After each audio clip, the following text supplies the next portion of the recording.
Hey guys, my name's Lee Cooper, the reviewer, and today I'm going to be reviewing The Last of Us. Yeah, it's a great game, and I just changed the colour of my top. So if you've watched other reviews of this game, you're probably going to hear the same thing you've heard over and over again, because basically I'm just going to be repeating what other people say because they've got it all mapped out anyway. This game, everyone's described how perfect it is and how lush the graphics are, how good lighting is, the gameplay, and that's what I'm going to be going over today. Just the different features and things in this game, which I recommend you play it because your mind will be blown. Unfortunately, it's only for PlayStation players, and it has just had a reboot on the PS4.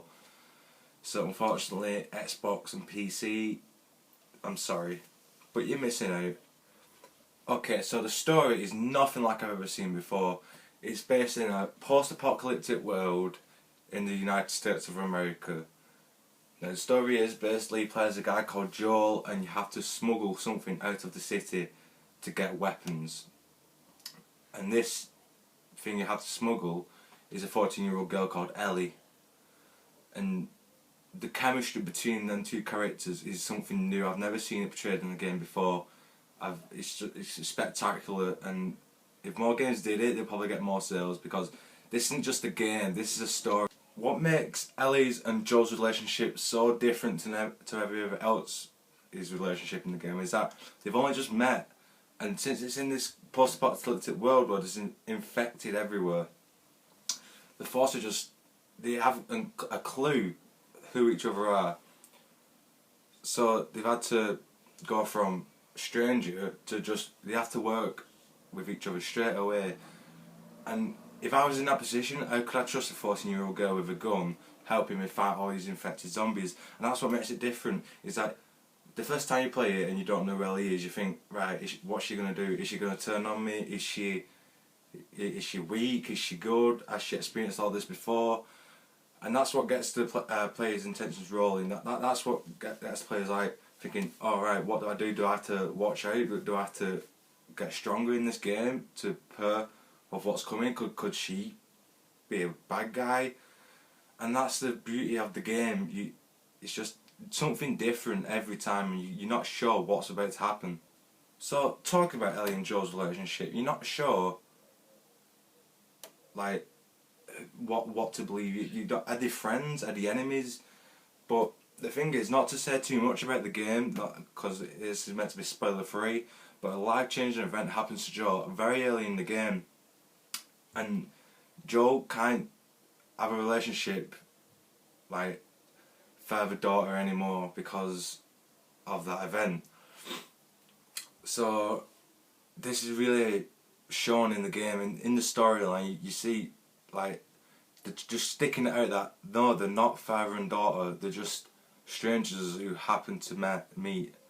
And that's a good thing, because it's like, right, so you're a stranger, but you mean nothing to me, so I could just leave you. But that's not what he's doing. He needs to smuggle Ellie out of the city to get these weapons.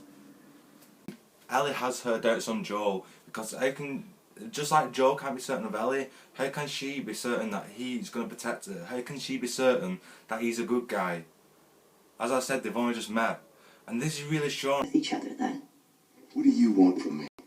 Admit that you wanted to get rid of me the whole time. Tommy knows. Oh, fuck! Well, I'm sorry. I trust him better than I trust myself. Stop with the bullshit. What are you so afraid of? That I'm gonna end up like Sam? I can't get infected. I can take care of myself. How many close calls have we had? Well, we seem to be doing all right so far. And now you'll be doing even better with Tommy. Not her, you know. What? Maria told me about Sarah. Ellie? You are treading on some mighty thin ice here. See, that scene really shows a lot. That scene shows that obviously they've only just met, so they're bound to have arguments, because they both have different sides of what they want to do. They both have different backgrounds. Joel, he was brought up with luxury. He had a house, he's been married, he's had a daughter. Ellie, she's been brought up in this world, and she doesn't know what anything is. She'll walk past the billboard and she'll go, "What was that movie like?" She'll have random conversation with Joel saying, "What was it like 14 years ago before I was born?" And that's really nice because it shows it just shows that this could be real. I know it couldn't be, but it just shows that it explains what Ellie's going through at this particular time in the year. Because throughout the game we see them go through a whole entire year. We see them in summer, winter and spring, and it's just gradually going on, and you see character adaptation. It's just perfect. Okay, so gameplay. I was so satisfied with the gameplay. I mean, melee combat, that was absolutely perfect. Screw the guns can go. I think it's amazing. Like I just wanted to run around and punch everyone in the face. Serial. I'm being serial, guys. Punching people, oh, your controller vibrates, you hear that smack. Oh, and then you can just shiv people in the neck and just beat people up and grab their head and smack it against the wall. Who needs a gun?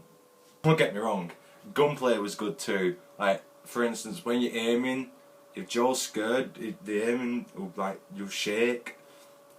And gun movement, you have to upgrade your weapons and everything to make it better. I was pretty disappointed with how many shivs you could grab, because say for instance you're in a room full of clickers, you know, everything's got it's got they're constipated and they couldn't push it out.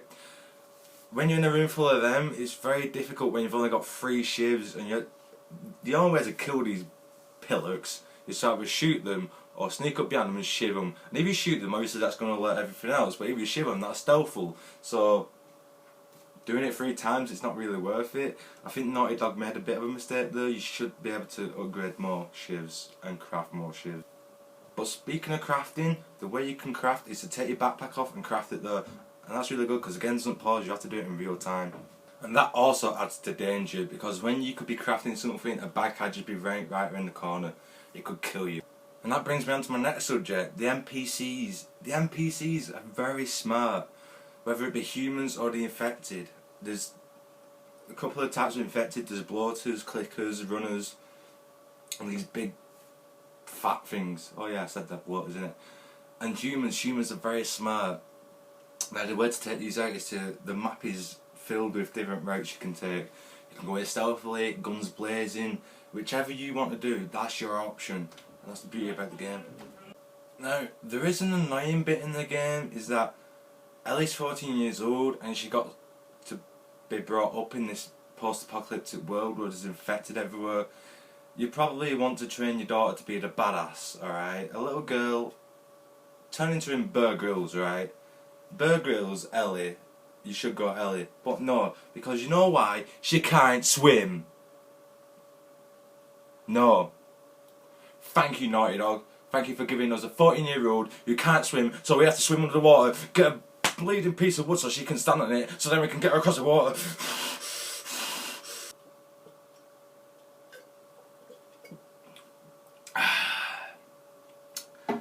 Now, where were we? Oh yeah. So you get this piece of wood for Ellie. She stands on it, which is unrealistic. I mean, if I stood on a piece of wood when I'm 14 years old, it would sink.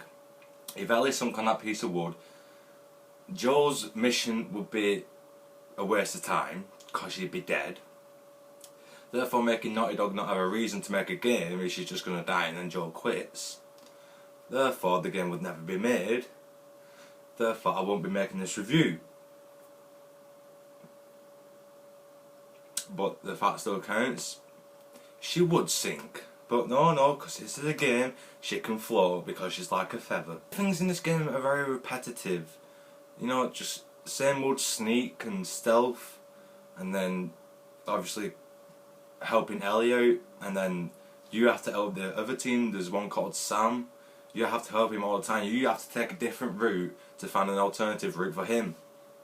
Why me? Why can't you find an alternative route for Joel? And that's the thing about the game. It is repetitive, but it's just like other games. I can put up with it, and don't let that disturb you from the beauty of this game. It is a fabulous game, and it earned 200 Game of the Year awards, and that's why they made it again on the PS4. And to be honest, I don't really see much of a difference on the PS4. I mean, I know it's gone up to 60 frames per second, but you can't really tell. So, if you have a PS3 or a PS4, don't hesitate, buy this game. It is perfect. Game of the Year, I'm not surprised, it was perfect. The lighting, the graphics, gameplay, oh, it's perfect. Don't just let an Xbox or a PC stop you from buying this game. I recommend you just buy a PS3 or a PS4 just for this game in particular, because I'm telling you now, you are missing out. I know that you can watch on YouTube, but YouTube doesn't do it justice. Now, when I rate a game or a movie, I'm gonna rate it out of 10. And this game deserves a 10 by far. It's just fabulous. I know that all the negatives I said before, but that's nothing compared to what else you can do in the game. There's a lot more positives than negatives. So that's my review of The Last of Us. If you liked it, give it a thumbs up. If you didn't, give it a thumbs down. And comment what game or movie I should review next week. Thank you for watching. I'm Lee Cooper on Cooper's The Reviewer. Thank you.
You didn't see it.